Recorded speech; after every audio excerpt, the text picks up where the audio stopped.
Hello बच्चों, मैं आज आपको पढ़ाती हूँ एकक कोष्ठिका में अवयवी कणों की संख्या।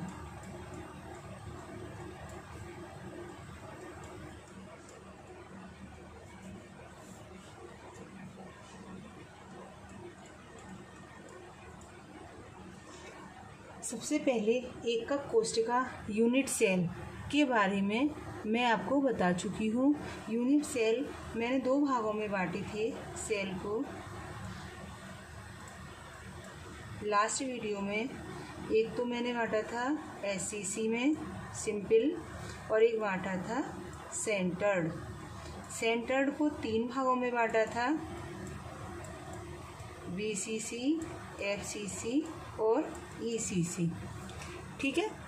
अब सबसे पहले SCC simple unit cell, body centred unit cell, face centred unit cell और एंड सेंटर्ड यूनिट सेल बता चुकी थी कि इस सिंपल में आधघनीय एकक कोष्ठिका, हिंदी में बोलते हैं आधघनीय एकक कोष्ठिका में अवयवी कण, एक हमारा क्यूब था, ये भी बताया था मैंने। अवयवी कण जो होते हैं वो उनके कॉर्नर पर उपस्थित होते हैं। इस प्रकार की सेल को हम कहते हैं यूनिट सेल। बीसीसी में बताया था मैंने कि अवयवी कण कॉर्नी के साथ साथ उसके अंत्य केंद्र पर उपस्थित होते हैं। एफसीसी में बताया था कोने के साथ साथ अवयवी कण उसके फलक के केंद्र पर उपस्थित होते हैं। और ईसीसी में बताया था कि कोने के साथ साथ दो विपरीत फलक के केंद्र पर भी उपस्थित होते हैं। अब हम बात करेंगे एक एकक कोष्ठिका में अवयवी कणों की संख्या। मतलब एक जो एकक कोष्ठिका है उसमें अवयवी कण कितने होते हैं एकक कोष्ठिका के बारे में। ठीक, तो मैं बताती हूँ। सबसे पहले बात करते हैं हम एससीसी की। हिंदी में बोलते हैं आधघनीय एकक कोष्ठिका। इसका मैंने उस दिन डायग्राम भी दिखाया था।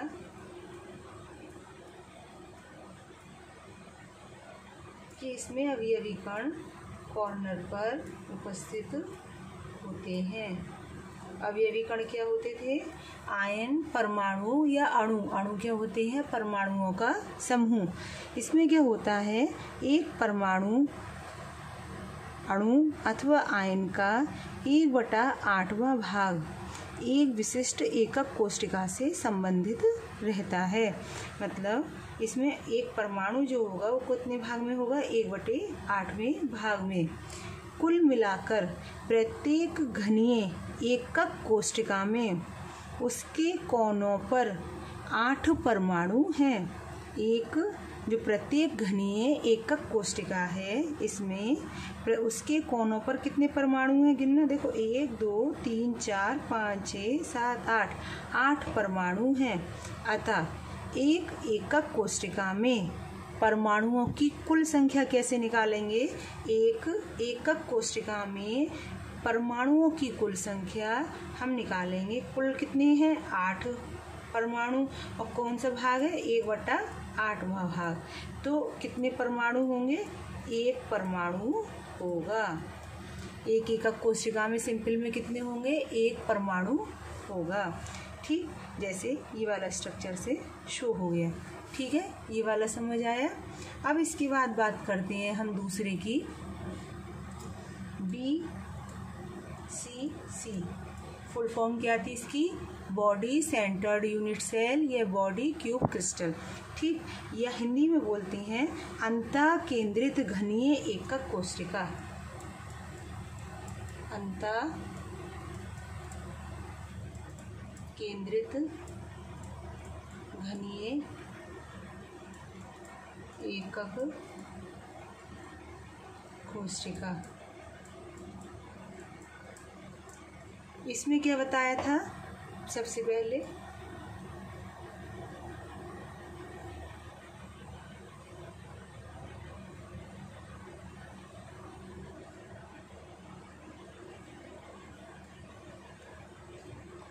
अवयवी कण कहाँ कहाँ होते हैं? कॉर्नर पर उपस्थित होते हैं। और कहाँ उपस्थित होता है? उसके प्रत्येक कोने पर, और इसके अतिरिक्त कहाँ? एक परमाणु उसके के अंत्य केंद्र पर भी होता है। इस प्रकार ये बनाया था इसके।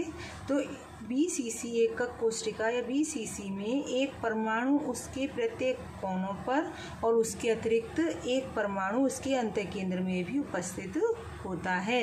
तो अब इसमें एकक कोशिका में कैसे निकालेंगे अंतः केंद्रित?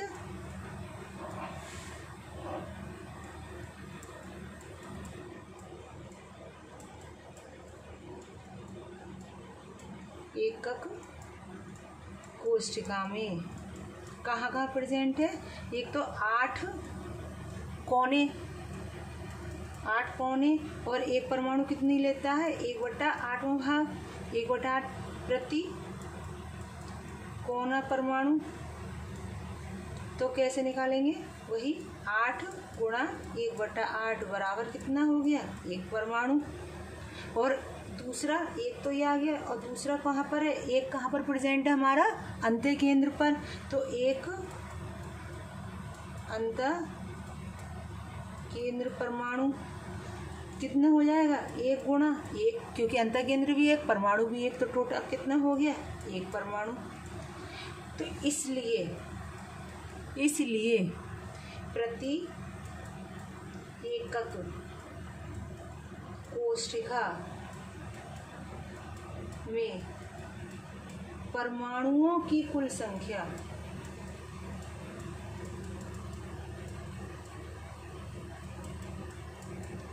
कितनी हो जाएगी? 1 + 1 कितने हो गए? 2 परमाणु। ठीक है। अब हम बात करते हैं इसी प्रकार FCC किसकी? FCC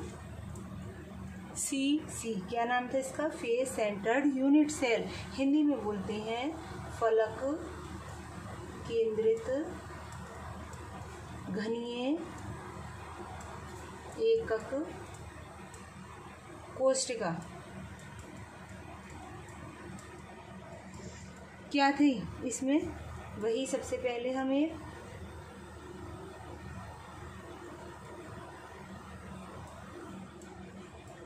अवयवी कण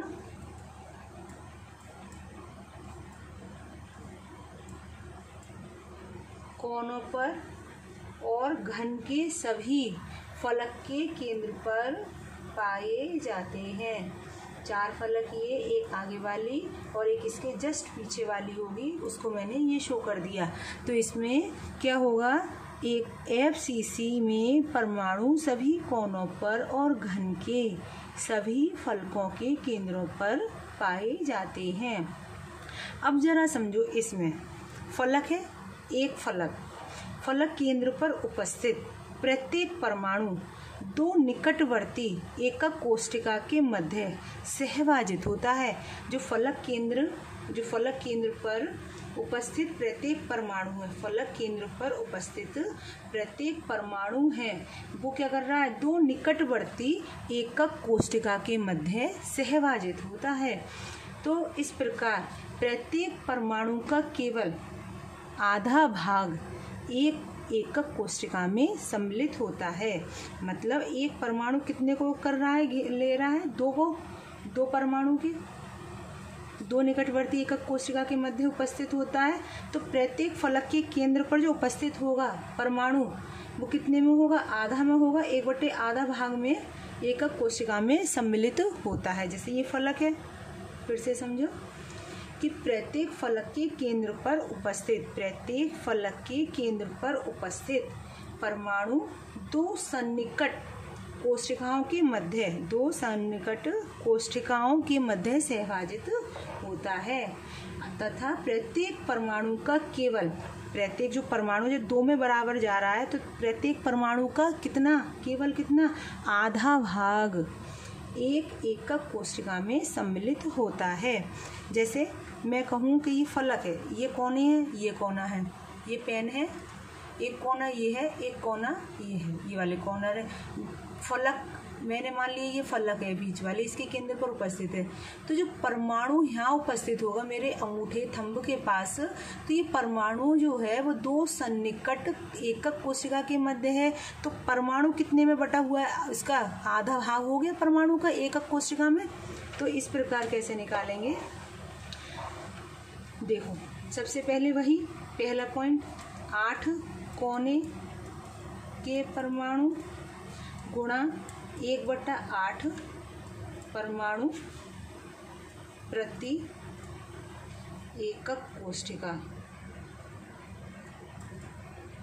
इसका मतलब 8 गुणा 1/8 कितने परमाणु, 1/8 प्रति एकक कोशिका। 8 गुणा 1/8 कितने परमाणु, 1 परमाणु। अब दूसरा पॉइंट देखो जरा, कितनी फलक होती है, 6 फलक। तो 6 फलक केंद्रित परमाणु और 1 परमाणु कितने हैं, उसका आधा भाग गुणा 1/2 परमाणु प्रति एकक कोशिका। तो कितना हो गया, प्रति एकक कोशिका कितना हो गया, 6 गुणा 1/2, इसका मतलब 3 परमाणु। अब प्रति, अगर हम बात करें प्रति एकक कोशिका परमाणुओं की कुल संख्या कितनी आ जाएगी, कुल संख्या बराबर 1 + 3 = 4 परमाणु। फिर से देखो, एक तो कोने वाला तो ये समझ आ गया, 8 कोने हैं, फलक कितनी है, 6 फलक है, 6 फलक का केंद्र, 6 फलक का केंद्र है। तो जो फलक के केंद्र पर उपस्थित जो परमाणु है वो दो सन्निकट कोशिकाओं के मध्य सहभाजित हो जाता है। एक परमाणु कितने पर हो जाता है, 2। तो कितना हो गया, प्रत्येक परमाणु का केवल आधा भाग एक एकक कोशिका में सम्मिलित होता है। ये परमाणु 2 भागों में बट रहा है, तो इसका कितना भाग सम्मिलित हो रहा है एकक कोशिका में, आधा। तो कितने, 6 फलक केंद्रित परमाणु, तो उसका आधा परमाणु प्रति एकक कोशिका में कितना हो जाएगा, 6 गुणा 1/2। ठीक, इस प्रकार ये निकालते हैं हम प्रति एकक परमाणुओं की, अवयवी कणों की संख्या। इसी पर आधारित एक न्यूमेरिकल है,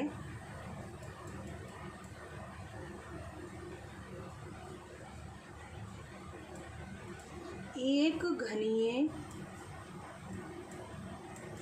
संरचना वाला यौगिक ए तथा बी,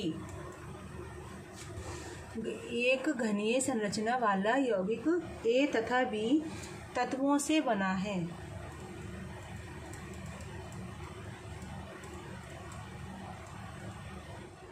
इसमें ध्यान से देखना, ए परमाणु घन के कोने पर तथा बी परमाणु अंत्य केंद्र पर है। यौगिक का सूत्र ज्ञात कीजिए।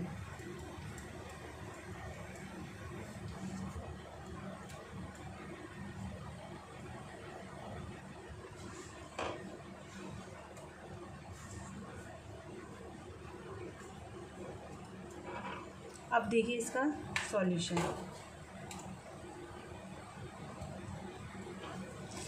इसने ये कहा, एक घनीय संरचना वाला यौगिक ए तथा बी तत्वों से बना है। इसमें ए घन के कोने पर तथा बी परमाणु अंतः केंद्र पर है।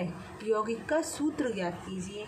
अब सूत्र कैसे ज्ञात करना है, देखो सूत्र सभी को पता है कि जैसे मैंने कहा Na एक सोडियम है, एक क्लोरीन का अणु है, परमाणु है।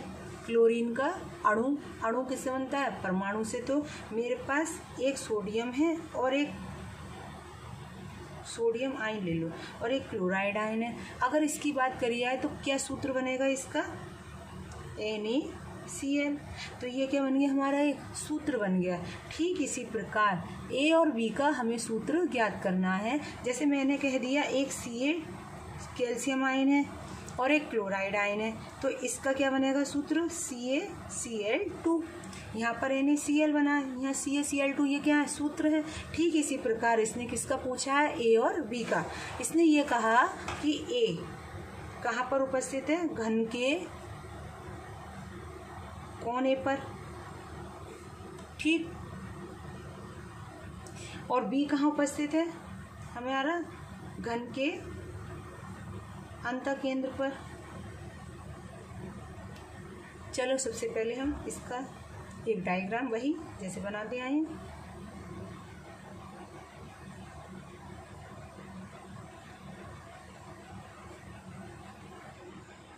कहाँ कहाँ उपस्थित है? कोने पर। कौन? A। और B कहाँ उपस्थित है? हमारा अंतकेंद्र पर। अब वही जो मैंने बिल्कुल अभी ये वाला बताया, 8 कोने वाला SCC और BCC वाला अंतकेंद्र वाला, जरा देखो।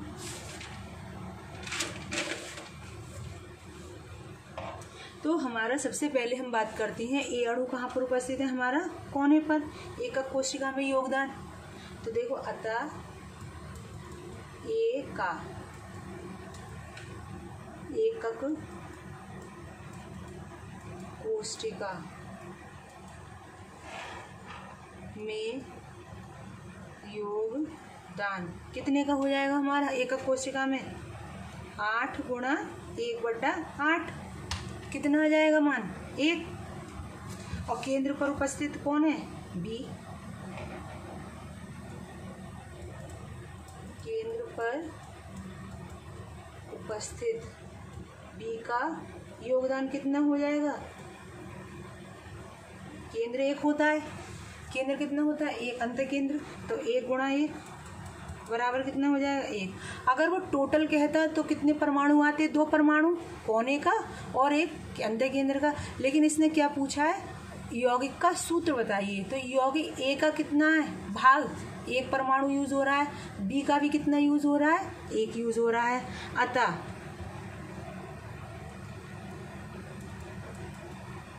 A और B का अनुपात कितना हो जाएगा? A का अनुपात कितना आया? 1। और B का अनुपात कितना आया? 1 है। तो बताओ यौगिक का सूत्र। यौगिक का सूत्र क्या हो जाएगा हमारा? AB, क्योंकि हमारा A भी 1 है और B भी 1 है, अतः यौगिक का सूत्र AB होगा आंसर।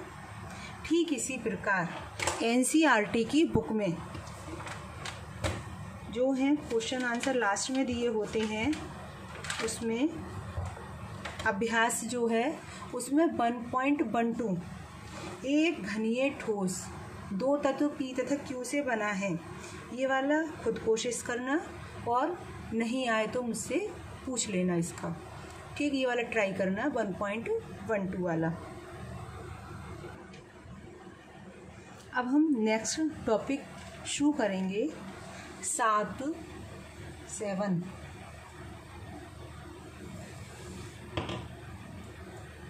आध एकक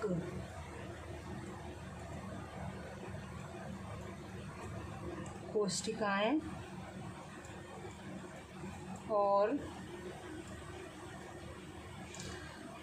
केंद्रित सेलों के रूप में, केंद्रित सेलों के रूप में उनकी संभव विविधताएं,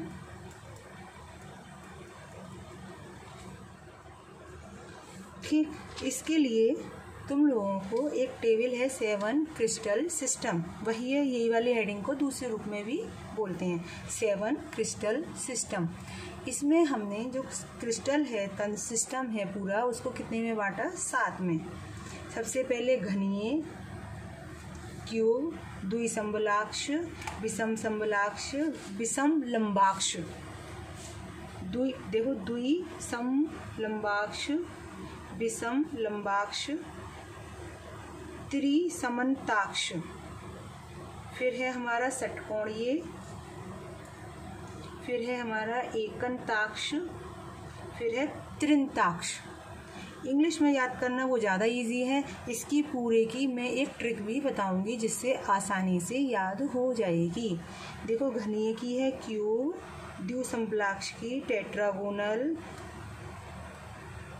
विषम लंबाक्ष की ऑर्थोरोम्बिक, त्रिसमन्ताक्ष की रोम्बोहेड्रल, षटकोणीय की हेक्सागोनल, एकंताक्ष की मोनोक्लिनिक, त्रिंताक्ष की ट्राइक्लिनिक। संभव विविधताएं इसमें कौन कौन सी होती हैं? जैसे घनीय में SCC, BCC, FCC, SCC, BCC, इसमें SCC, BCC, FCC, ECC, SCC, SCC, SCC, ECC और SCC। ये था हमारा सबसे पहले जो थे ब्रेविस थे।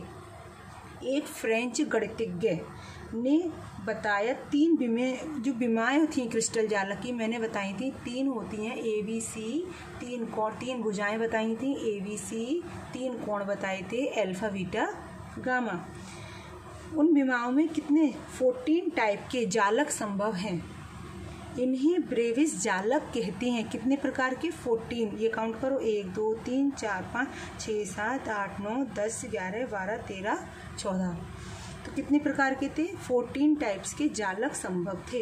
इन्हें क्या बोलते हैं? ब्रेविस जालक। कैसे लिखते हैं? ब्रेविस।